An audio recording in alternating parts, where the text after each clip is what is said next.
For decades, like the relentless waves of the sea, the politicians, bureaucrats, and activists at the United Nations have been ceaselessly grabbing for control of the Earth's oceans.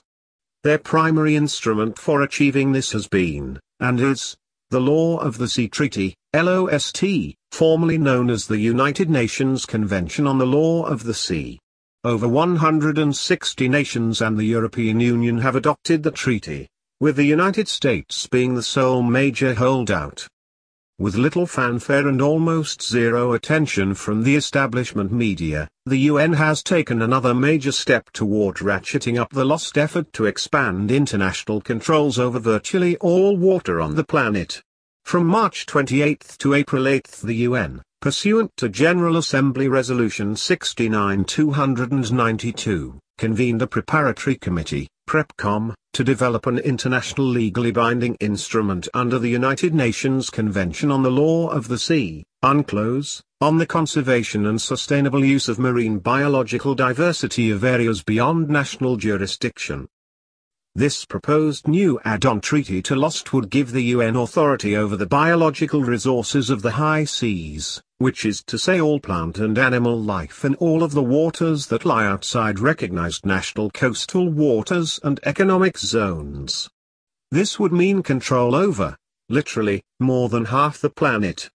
Some of the most influential voices of the big green lobby, the most richly funded enviro-activist groups, are calling for these areas beyond national jurisdiction, ABNJ, to be turned into international ocean parks that would be off-limits to human exploitation. Unfortunately, for humanity and the planet, the big green lobby has outsized clout at these international forums, and the UN eagerly welcomes its input as the voice of the people and the planet. When it comes to Law of the Sea Treaty issues, the High Seas Alliance, HSA, is the recognized kingpin. A coalition of 33 organizations, HSA includes such green behemoths as the International Union for the Conservation of Nature, IUCN, the Natural Resources Defense Council, NRDC, the Pew Charitable Trusts, Greenpeace, Ocean Care, and the World Wildlife Fund, WWF. Some of these HSA members boast budgets and financial assets that dwarf the national budgets of many of the LOST member states. At the recent UN PrepCom, the HSA's legal and scientific experts were accorded special status to advise delegates and to make special presentations and distribute their latest studies. This is typical modus operandi for UN events, UN-allied UN-funded organizations pushing for more power for the UN. What could be more natural? Although most HSA members list themselves as non-governmental organizations, NGOs, many of them depend on government grants, and/or UN agency grants, for a considerable portion of their revenue. The International Union for the Conservation of Nature, IUCN, one of the largest and most lavishly funded members, cannot even qualify as an NGO, since most of its funding comes from governments, or from UN agencies, and many of its members are governments. On its donors and partners page, the UCN's website informs us. As the largest professional global conservation network, UCN has more than 1,200 member organizations, including 200+ government and 900+ non-government organizations, in 160 countries. It is through this vast network of knowledge, action, influence and empowerment that UCN has become the leading authority on the environment and sustainable development. According to the UCN's own chart of contributions by donor category, by far its biggest source of revenue is governments, 60%. Its next largest source, 14%, is multilaterals, IMF, World Bank, UNEP, etc., while foundations, Pew, Ford, Rockefeller, etc., provide 7%. Not surprisingly, the UCN can always be counted on to faithfully deploy its vast network of knowledge, action, influence and empowerment on behalf of further empowering the governments and UN agencies that fill its coffers. Another of the big guns in the HSA mob is the Natural Resources Defense Council, NRDC. Lisa Spear, director of NRDC's International Oceans Program, has been a leading voice in the Big Green Choir for years on all matters concerning Lost. At the recent UN PrepCom, Spear served as a moderator and presenter at programs provided by HSA, NRDC, Greenpeace, WWF, and Pew for UN delegates. In her NRDC blog, Spear has provided a glimpse of the world parks system she and the NRDC/HSA radicals have in mind. One important international discussion that will be raised at the UN meeting, Spear said, is the possibility of creating fully protected marine parks on the high seas, such as those that have been routinely established within national jurisdiction in many countries, such as the United States. The new study confirms that marine reserves, like those we have on land, are one of the best tools we have now for helping ocean species to adapt to a changing ocean. These help protect marine life from harmful human activity, and enhance ecosystem resilience in the face of acidification and warming.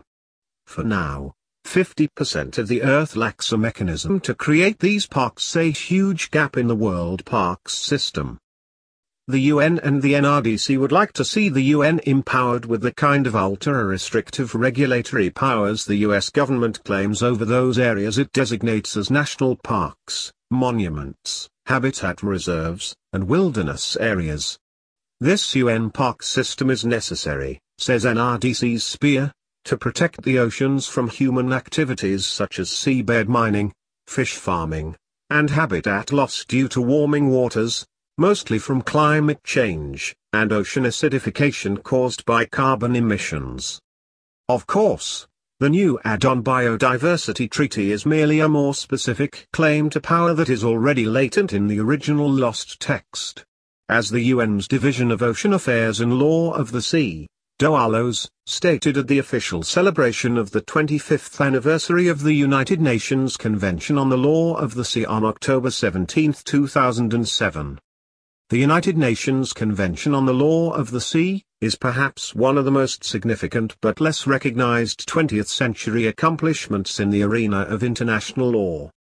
Its scope is vast, it covers all ocean space, with all its uses, including navigation and overflight, all uses of all its resources, living and non-living, on the high seas, on the ocean floor and beneath, on the continental shelf and in the territorial seas, the protection of the marine environment, and basic law and order. The convention is widely recognized by the international community as the legal framework within which all activities in the oceans and the seas must be carried out. We reported on this DOALOS claim in 2009. Please note that DOALOS, the UN agency in charge of administering Lost, claims the convention covers all ocean space, including everything on, in, under, and above the oceans. Note also the heavy use of the adjective all, as in all uses, all resources, all activities.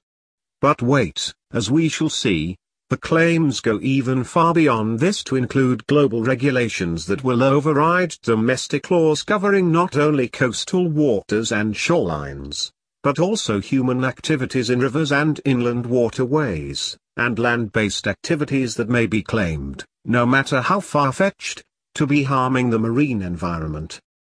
Think of Lost as granting the UN the equivalent of the federal EPA's Fantastical Waters of the United States, WOTUS, doctrine, under which the agency now claims jurisdiction over virtually every drop of water in America, according to its bogus connectivity theory that masquerades as hydrological science. Many Americans have experienced firsthand just how burdensome U.S. regulation of our own waterways, including wetlands regulations, can be, we reported in 2009. But how about international regulations of our waterways? What national interest can be served by subjecting ourselves to the regulatory ministrations and taxing authority of UN bureaucrats and judges and the litigational ploys of foreign dictators and anti-American NGOs? Obviously, none. Nonetheless, Senate ratification of Lost is a top priority for the new Obama administration. In 2009, during her Senate confirmation hearings as President Obama's Secretary of State, Then Senator Hillary Clinton stated, "The President-elect and I both supported ratification of the Law of the Sea Convention as senators. If confirmed, its ratification will be one of my top treaty priorities at state, and the new administration will work with the Senate to secure approval." Although she is no longer Secretary of State, the U.S. State Department website on Lost still features the following statement by now presidential candidate Clinton at the top of its home page: "The Law of the Sea Convention remains an important piece of unfinished treaty business." The State Department page goes on to assert, joining the Law of the Sea Convention is a top priority for the United States. The convention, which sets forth a comprehensive legal framework governing uses of the oceans, protects and advances a broad range of U.S. interests, including U.S. national security and economic interests. Over the next year, the UN will be holding additional PrepComs, with continued input from the UN-appointed independent experts of the HSA/Big Green Cabal. They are expecting to make their major push for ratification in 2018.